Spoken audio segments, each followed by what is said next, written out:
प्यारे साथियों, नमो नमः। सुबहोर।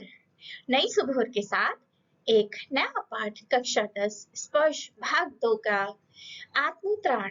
बड़ी प्यारी सी प्रार्थना है, सच्ची प्रार्थना है और हमारे देश के नोबेल पुरस्कार विजेता सुप्रसिद्ध कवि नाटककार रविन्द्रनाथ ठाकुर द्वारा यह मूल रूप से बांग्ला में रची गई है और जिसका अनुवाद हजारी प्रसाद जी ने किया है, एकदम हूबहू जैसे कि रविंद्र ने लिखी हो हिंदी में कविता। तो आइए पढ़ते हैं। आत्मत्राण। आत्मत्राण का क्या अर्थ है? आत्म माने मैं, यानी कि मेरा, स्व, निज, अपना। त्राण मतलब मुक्ति, कल्याण, वेलफेयर, यानी कि स्वयं का कल्याण। प्रार्थना हम क्यों करते हैं? स्वयं के कल्याण के लिए ना, अपनी आत्मा के उद्धार के लिए, या कह लीजिए कि अध्यात्म। अध्यात्म का अर्थ भी यही है कि अपने बारे में, अपनी आत्मा का अध्ययन करना, अध्यात्म। तो अध्यात्म के पथ पर रविन्द्रनाथ ठाकुर इस कविता को रचते हैं और कहते हैं कि तैरने के लिए तो स्वयं हाथ पैर ही मारने होते हैं ना, तो हम सब कुछ ईश्वर पे क्यों छोड़ें? हम ईश्वर से शक्ति मांगे, ना कि हमारे रास्ते की रुकावटों को मैजिक दिखा के दूर कर दें। तो सच्ची प्रार्थना क्या है वो जानेंगे, कविता का अर्थ जानेंगे, एमसीक्यूज और सीबीक्यूज हम जानेंगे इस पाठ के। बने रहिएगा, अंत तक देखिएगा। वीणावंदी चैनल को सब्सक्राइब, बेल आइकन दबाकर उस कर लें ताकि अगली वीडियो की सूचना मिल जाए, क्योंकि यहाँ पर बहुत ही सारगर्भित और मेहनत से, रिसर्च से बनाई गई वीडियो आपको उपलब्ध है कक्षा 8, 9, 10 के लिए। कक्षा 7 के भी कुछ पाठ हैं और 2 तरह की वीडियो है, एक्सप्लेनर, एक व्याख्या है 8-10 मिनट की वीडियो में, और दूसरा है क्वेश्चन आंसर। ठीक है, तो ये क्वेश्चन आंसर की वीडियो है, ऐसे ही और वीडियो मिलेंगी। चलिए बताइए मुझे कि आप अपने घर में अपनी मम्मी पापा से सुना होगा, दादा दादी से, आत्मत्राण के लिए, अपने भले के लिए आप कौन सी प्रार्थना करते हैं?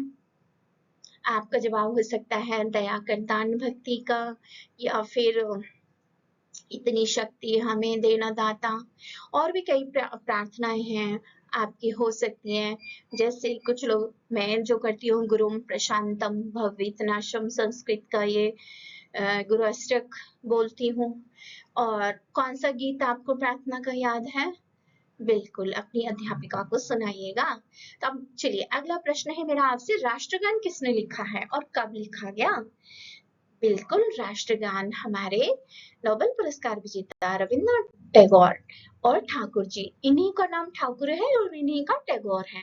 ठाकुर कहते हैं गांव के मुखिया को, तो इनके पिता भी मुखिया थे, गांव के सरपंच है ना, तो सरपंच को वहां बांग्ला में ठाकुर कहा जाता है, तो इस तरह इनका नाम है ठाकुर। और टैगोर, उन्हों ठाकुर नहीं बोला जाता था, तो अंग्रेज इनको टैगोर भी कहने लगे। तो अब नाम का रहस्य है, ठीक है, उच्चारण में आसानी के लिए इनको अंग्रेजों ने नाम दे दिया। इन्होंने 1911 में मूल भाषा बंगाली में राष्ट्रगान की रचना की, ठीक है, जिसका गायन कलकत्ता अधिवेशन में भी हुआ। और विश्व कीर्तिमान क्या है कि देशों के रचयिता, राष्ट्रगान इन्होंने एक देश का नहीं रचा, ज्यादातर एक ही देश का राष्ट्रगान रचते हैं, लेकिन दुनिया में पहले आदमी हैं जिन्होंने 2-2 देशों का राष्ट्रगान रचा है। आमार सोनार बांग्ला, बांग्लादेश का भी इन्होंने ही रचा है भाई, नेशनल सॉन्ग। और हमारा जो नेशनल सॉन्ग है जनगण मन, इसे गाने में 52 सेकंड का समय लगता है और नियम, गरिमा, आदर पूर्वक खड़े होकर गाना है। उस समय और कोई शरीर की हरकत ना हो, सावधान स्थिति में खड़े होकर गाते हैं। आधिकारिक मान्यता इसको मिली गाने को 24 जनवरी 1950 को देश आजाद हुआ, संविधान सभा द्वारा लागू किया गया, जिसके अध्यक्ष डॉक्टर राजेंद्र प्रसाद थे, पहले राष्ट्रपति हमारे भारत के। और ठीक है, इस तरह से ये रविन्द्रनाथ ठाकुर प्रसिद्ध हुए। गीतांजलि पुरस्कार पर इनको नोबेल पुरस्कार दिया गया। ठीक है, तो ये और इनके विस्तार से राष्ट्रगान के बारे में जिसे इच्छा है पढ़िए और समझिए। पाठ का उद्देश्य क्या है? प्रार्थना का नया दृष्टिकोण क्रिएट करना है ना। सामान्य प्रार्थना क्या होती है कि हे ईश्वर मेरे कष्ट दूर करें, ईश्वर से संकट टालने की मांग हम करते हैं। आत्मत्राण की हम भगवान से डिमांड करते हैं, भगवान मुझे कष्ट सहने की शक्ति दें, संकटों से जूझने का आत्मबल दे। और कुछ लोग ऐसी प्रार्थना करते हैं, कभी तो ये कर रहा है, कुछ लोग सामान्य प्रार्थना करते हुए कहेंगे कि मुझे बच्चा दे दो, मुझे धन दे दो, मकान दे दो, मतलब सांसारिक वस्तुएं मांगते हैं। लेकिन कवि इनसे अलग हट के प्रार्थना करते हैं कि मुझे ये सब नहीं चाहिए, मुझे तो बस अगर जीवन में कोई मुसीबत आए तो उसे पार पाने की क्षमता दे दो, शक्ति दे दो, कष्ट भले ही दे दो लेकिन उन्हें सहने की शक्ति दे दो। वो कहते हैं कि मेरे रास्ते से बड़ा सा बड़ा पहाड़ आप मत हटाओ, बस मुझे उस पर शक्ति चढ़ने की चाहिए। मुख्य उद्देश्य आत्मनिर्भरता और संघर्षों का निडरता से सामना करना है, मतलब जीवन की चुनौतियों का हम डटकर स्वयं सामना करें। हम क्यों भगवान से इस तरह की जादू दिखाकर विपत्तियां दूर करने की प्रार्थना करें। तो गुरुदेव रविन्द्रनाथ ठाकुर का परिचय देखते हैं। इनका जन्म बच्चों 6 मई 1861 को बंगाल के एक संपन्न परिवार में हुआ। ठीक है, नोबेल पुरस्कार पाने वाले ये पहले भारतीय हैं। इनकी शिक्षा दीक्षा घर पर ही हुई। छोटी उम्र से ही स्वाध्याय यानी कि स्वयं से पढ़ना, अपने आप पढ़ाई की, अनेक विषयों का ज्ञान अर्जित कर लिया। बैरिस्ट्री यानी कि लॉ पढ़ने के लिए विदेश भेजे गए, लेकिन बिना परीक्षा दिए ही लौट आए। रविन्द्रनाथ की रचनाओं में लोक संस्कृति का स्वर प्रमुख रूप से मुखरित होता है, मतलब प्रकट हुआ है। प्रकृति से इन्हें गहरा लगाव था। इन्होंने लगभग 1000 कविताएं और 2000 गीत लिखे हैं। चित्रकला, संगीत और भाव नृत्य के प्रति इनके विशेष अनुराग के कारण रविन्द्र संगीत नाम की एक अलग धारा का ही सूत्रपात हो गया। इन्होंने शांति निकेतन नाम की एक शैक्षिक और सांस्कृतिक संस्था की स्थापना की। यह अपनी तरह का अनूठा संस्थान माना जाता है। अपनी काव्य कृति गीतांजलि के लिए नोबेल पुरस्कार से सम्मानित हुए। रविन्द्रनाथ ठाकुर की अन्य प्रमुख कृतियां हैं नैवेद्य, पूर्वी, बलाका, क्षणिका, चित्र और सांध्य गीत, काबुलीवाला और सैकड़ों अन्य कहानियां, उपन्यास, गोराधरे, बायरे और रविंद्र के निबंध। तो ये बहुमुखी प्रतिभा संपन्न व्यक्ति थे, नाटक लिखते थे और अभिनय भी करते थे, चित्रकारी भी करते थे। साहित्य, चित्रकला और संगीत रविन्द्र संगीत के पुरोधा। इनका एक नाटक है वाल्मीकि प्रतिभा, इसका मैंने हिंदी में अनुवाद भी किया है, बहुत ही सुंदर नाटक है। प्रमुख रचनाएं गोराधरे। तो ये देखिए एक माइंड मैप है ये, जिसमें पाठ का परिचय, कवि परिचय, मुख्य भाव, कीवर्ड्स और मुख्य पंक्तियां, कविता की पाठ की मुख्य विशेषताएं, संदेश, काव्य की मुख्य विशेषताएं, भाषा शैली, मुख्य विचार आदि बिंदुओं में इस पाठ का सविस्तार वर्णन किया है। संक्षिप्त में आप पढ़ लेंगे 1-2 बार तो आपको सारे ये मेन पॉइंट्स इस पाठ के याद हो जाएंगे। माइंड में बड़ा हेल्पफुल होता है, ट्रिक है। अब देखिए पाठ की समरी। तो यह एक अद्वितीय प्रार्थना है, ऐसी प्रार्थना की जो बहुत रेयरली कम लोग करते हैं, यूनिक है अपने आप में। ज्यादातर तो हम संसारी वस्तुएं भगवान से मांगते हैं। तो कवि प्रभु से अपना भार कम करने की मांग नहीं करता, केवल कवि निर्भय होकर जीवन के द्वंद्वों, विपदाओं को सहने का आत्मबल यानी कि इनर स्ट्रेंथ वह मांगता है। आत्मबल मतलब आत्मा का स्वयं का बल, अपनी शक्ति चाहता है। तैरना चाहने वाले को जब तक स्वयं हाथ पैर नहीं चलाता, उसे वह तैराक नहीं बन सकता। आगे कहते हैं विपदाओं ने निर्भयता। विपदाओं से मुझे बचाओ, यह मेरी प्रार्थना नहीं, केवल इतना हो करुणा में, कभी ना विपदा में पाऊं भय। तो कवि कहते हैं कि ईश्वर से संकटों से बचाने की प्रार्थना मैं नहीं करता, मैं तो बस इतना चाहता हूँ कि विपत्तियों के समय वह डरे नहीं, मैं डरूं नहीं, यानी कि बल्कि निडर होकर उनका सामना करूं, यानी कि जीवन में जो चुनौतियां मिले उनका मैं डटकर सामना करूं। फिर दुख पर विजय और पौरुष किन पंक्तियों से प्रकट हो रहा है? दुख ताप से व्यथित चित्त को ना दो सांत्वना नहीं सही, पर इतना होवे करुणा में, दुख को मैं कर सकूं सदा जय। करुणा मतलब करुणा निधान भगवान दयालु होते हैं ना, इसलिए उनके हृदय में एम्पैथी होती है, तो इसलिए उन्हें करुणामय कहा गया है। उनके लिए विशेषण है ईश्वर के लिए। कोई कहीं सहायक ना मिले तो अपना बल पौरुष ना हिले। अर्थात रविंद्र जी कहते हैं दुखों में अगर कोई धीरज ना बंधाने वाला मिले, सांत्वना ना मिले तो कोई भी बात नहीं, पर दुख पर विजय पाने की शक्ति बनी रहे, यदि कोई मददगार सहायक ना मिले तो भी अपना पराक्रम और आत्मविश्वास ना डगमगाए। हानि और वंचना में अटल मन। मूल पंक्तियां क्या हैं? हानि उठानी पड़े जगत में, लाभ अगर वंचना रही तो भी मन में ना मानू क्षय। क्षय कहते हैं नुकसान, हानि। मेरा भार अगु लघु करके ना दो सांत्वना, नहीं सही वहन कर सकूं इसको निर्भय। वहन कर सकूं मतलब कंधों पे अपनी जिम्मेदारियां पूरी तरह से उठा सकूं। और रविंद्र जी इनमें कहते हैं प्रार्थना करते हुए कि हे ईश्वर, इतना करना कि संसार में यदि केवल हानि और धोखा, वंचना, वंचना कहते हैं छल कपट, धोखा हो जाए, यानी कि जैसे मैं हीरा समझ के साथ ले रहा था वह तो पत्थर निकले, धोखेबाज निकले, हानि मिली यानी कि लाभ की बजाय, तब भी मेरे मन में निराशा ना हो, डिसअपॉइंटमेंट ना हो, यानी कि जीवन का भार और कष्ट स्वयं उठाने की शक्ति और पूर्ण स्वास्थ्य, अनामय मतलब निरोगी जीवन प्राप्त हो। ईश्वर पर अटूट विश्वास किन पंक्तियों से प्रकट हो रहा है?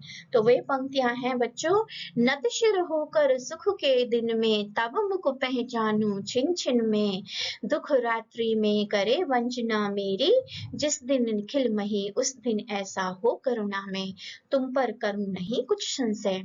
अर्थात सुख के दिनों में भी मैं आपको ना भूलूं, और सबसे गहरी दुख की बात, रात जब पूरी दुनिया निखिलमयी मतलब सारा संसार ही धोखा दे जाए, मेरे पे सवाल उठाए, तो तब भी हे प्रभु आप पर मेरा विश्वास बना रहे, यानी कि तनिक भी लेश मात्र भी संदेह, संशय, शंका, डाउट तुम पे ना हो। तो हजारी प्रसाद द्विवेदी इसके अनुवादक है, कविता का बांग्ला से हिंदी में सफल अनुवाद किया है, हुबहू एकदम वैसा ही जैसे उन्होंने लिखा हो, इतना सशक्त अनुवाद की मूल रचना की आत्मा अक्षुण यानी कि बिना खराब हुए पूरी तरह सुरक्षित है। यह कविता ईश्वर की सर्वशक्तिमत्ता को मानती है, परंतु मनुष्य के अपने कर्म और संघर्ष को सर्वोपरि रखती है। अब ज्ञान परक बहुविकल्पी प्रश्न, कवि किससे क्या प्रार्थना कर रहे हैं? कवि ईश्वर से, करुणा में ईश्वर से यह प्रार्थना कर रहा है कि मुसीबतों से उसे ना बचाओ बेशक, पर उन मुसीबतों को पार पाने की क्षमता उसे दें। कवि विपदाओं में क्या चाहता है? कि वह भयभीत ना हो। आत्मत्राण का शाब्दिक अर्थ क्या है? स्वयं अपनी रक्षा करना। दुख रात्रि में कवि की क्या कामना है? तो ईश्वर पर संशय ना हो, यही कामना है। मूल कविता किस भाषा में रची गई थी? बांग्ला भाषा में रची गई थी भाई। अगला देखिए, विपदाओं से मुझे बचाओ, यह मेरी प्रार्थना नहीं। कवि का क्या आशय है? कवि ईश्वर से संकट दूर करने की नहीं, बल्कि संकटों का निर्भय होकर सामना करने की शक्ति, आत्मबल मांगता है। आत्मत्राण शीर्षक की सार्थकता स्पष्ट कीजिए। तो आत्मत्राण का अर्थ है स्वयं अपनी रक्षा करना। पूरी कविता इसी भाव पर केंद्रित है कि मनुष्य स्वयं अपने पौरुष और साहस से दुखों पर विजय प्राप्त करे। कोई सहायक ना मिलने पर कवि की क्या प्रार्थना है? यदि विपत्ति में कोई मदद करने वाला ना मिले तो कवि का अपना पराक्रम, पौरुष और आत्मबल कभी ना डगमगाए। अब देखिए, विपदा से कवि का क्या तात्पर्य है? विपदा का अर्थ है मुसीबत या संकट, जो जीवन के कष्टों का प्रतीक है। यह कविता मनुष्य के संघर्ष का वर्णन करती है। कवि ने करुणा में किसे कहा है और क्यों? ईश्वर को करुणा में कहा है क्योंकि वे दयालु और कृपालु हैं। यह ईश्वर के प्रति कवि की श्रद्धा को दर्शाता है। महानिशीत को दुखों का सबसे कठिन समय क्यों माना गया है? महानिशीत का अर्थ होता है गहरी रात और अंधकार, निराशा और भारी पीड़ा का यह प्रतीक है। गहन हताशा की स्थिति में ऐसा बोला जाता है। कवि ने पौरुष का क्या संदर्भ दिया है? पौरुष का अर्थ होता है आत्मबल, पराक्रम, हिम्मत, समानार्थी शब्द है ये। मनुष्य को स्वयं के साहस पर निर्भर रहने का संदेश है। चित्त और वंचना का जीवन में क्या संबंध है? चित्त और अंतरात्मा है और वंचना समाज के धोखे हैं, जिससे कवि को हानि होती है। यह दर्शाता है कि बाह्य कष्ट मन को कैसे प्रभावित करते हैं। फिर ये देखिए डिटेल वाले प्रश्न हैं, आप इन्हें पढ़िए और समझिए। ये पुस्तक के प्रश्न हैं सारे। अब ये मुहावरेदार भाषा कौन सी आई है? नतशिर होना यानी कि विनम्र होना, ईश्वर के सामने कवि नतशिर हो जाता है। भार लघु करना, इसका अर्थ है कष्ट या जिम्मेदारी को कम करना। कवि कहता है कि यदि ईश्वर उसके भार को लघु ना करे तो भी उसे शिकायत नहीं है। फिर दुख को जय करना, मन में शय न मानना, पौरुष न हिलना, तब मुख पहचानना, है ना। अब बच्चों इस कविता में प्रयुक्त शब्द जैसे वंचना है, ये हानि के संदर्भ में प्रयुक्त किया जाता है लाक्षणिक महावृदार भाषा में। अब मूल भाव, कविता का मूल भाव आ सकता है, इंपॉर्टेंट है ये। तो रविन्द्रनाथ ठाकुर की कविता मूल भाव में हमेशा कवि और कविता का रेफरेंस देना ना भूलना। तो आत्मत्राण का प्रतिपाद्य मुख्य संदेश या फिर है कि स्वावलंबन, सेल्फ रिलायंस, आत्मबल, इनर स्ट्रेंथ और मानसिक दृढ़ता प्राप्त करना है। यह एक अनूठी यूनिक प्रार्थना है जहां भक्त ईश्वर से कष्टों को दूर करने की विनती नहीं करता बल्कि उन कष्टों का सामना करने की शक्ति भी मांगता है। इस कविता का संदेश दुखों पर विजय की कामना, आत्मनिर्भरता और पौरुष, ईश्वर के प्रति अटूट आस्था, उत्तरदायित्व का निर्वाह। तो इस तरह से स्वयं का उद्धार या बचाव कवि की कामना है। अब इंपॉर्टेंट प्रश्न है, भाव स्पष्ट करिए। पेज नंबर 49 पे खंड खा। नतशिर होकर सुख के दिन में तब मुख पहचानो छिन छिन में। तो रविन्द्रनाथ टैगोर द्वारा लिखित इस पंक्ति का आशय है कि ईश्वर से प्रार्थना करते हुए वे कहते हैं कि जीवन में जब सुख के दिन आए तब वे अहंकार या घमंड से दूर रहें। वे सुख के प्रत्येक क्षण में ईश्वर को झुकाकर, सिर झुकाकर ईश्वर की कृपा को महसूस करना चाहते हैं। हर पल प्रभु के प्रति कृतज्ञ, थैंकफुल बने रहना चाहते हैं। कृतज्ञ का विपरीत शब्द होता है कृतघ्न। हमें कृतघ्न नहीं होना चाहिए, जो हमारी भलाई करे उसके लिए हम कृतज्ञ बने। ठीक है, तो परीक्षा बिंदु क्या है कि सुख में मनुष्य अक्सर ईश्वर को भूल जाता है। नतशिर, सिर झुकाना, विनम्रता और सच्ची भक्ति। महानिशीत में दुखों का सबसे कठिन समय क्यों माना गया है? तो कविता के संदर्भ में महानिशीत का अर्थ है घोर अंधकार में रात। यह जीवन में आने वाले गहरे दुखों, घोर निराशा और भारी कष्टों का प्रतीक है। जब चारों तरफ केवल कष्ट ही कष्ट हो, आशा की कोई किरण ना दिखे, वहीं दुखों का सबसे कठिन समय होता है। करने की हो शक्ति अनामे, मेरा भार अगर लघु करके ना दो सांत्वना नहीं सही। तो रविन्द्रनाथ टैगोर द्वारा आत्मत्राण कविता की इस पंक्ति का अर्थ है कि हे प्रभु, यदि आप मेरे दुखों और जिम्मेदारियों के बोझ को कम नहीं कर सको तो कोई बात नहीं, मुझे तसल्ली नहीं देते ना सही तो मुझे कोई शिकायत नहीं, बस मैं तो इतना चाहता हूँ आप मुझे पूर्ण रूप से स्वस्थ, अनामय रखो, निरोगी रखो और इनर पावर, आत्मिक शक्ति दो ताकि मैं अपने बल पर इस जीवन रूपी सागर की कठिनाइयों को पार करना, तरना सीख सकूं। गुरु मंत्र क्या है कि यह कविता अन्य प्रार्थनाओं से अलग है क्योंकि इसमें दुखों को दूर करने की भीख नहीं बल्कि दुखों से लड़ने के लिए आत्मबल और साहस मांगा गया है। मुख्य जो शब्द है कविता के जिनके बिना आपके उत्तर पूरे नहीं हो सकते, त्राण, वंचना, अनामय, पौरुष।